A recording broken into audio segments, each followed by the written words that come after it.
Hello everyone, welcome back to our channel Login Assist. In this guide video, I will show you how to change coach in chess.com. First of all, open the chess.com application. Tap on the option play that you can see on the screen.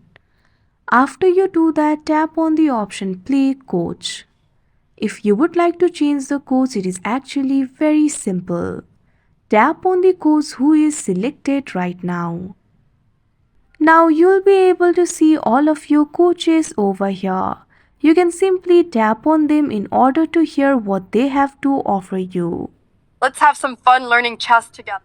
Ready to learn? Want to learn chess from an Olympiad gold medalist? Pick me. Once you find the coach that you would like to choose, tap on the option choose coach. Now you can see over here the coach has been changed.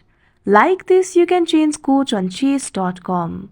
I hope you found this video helpful. Thank you for watching. Make sure to like, share and subscribe to our channel.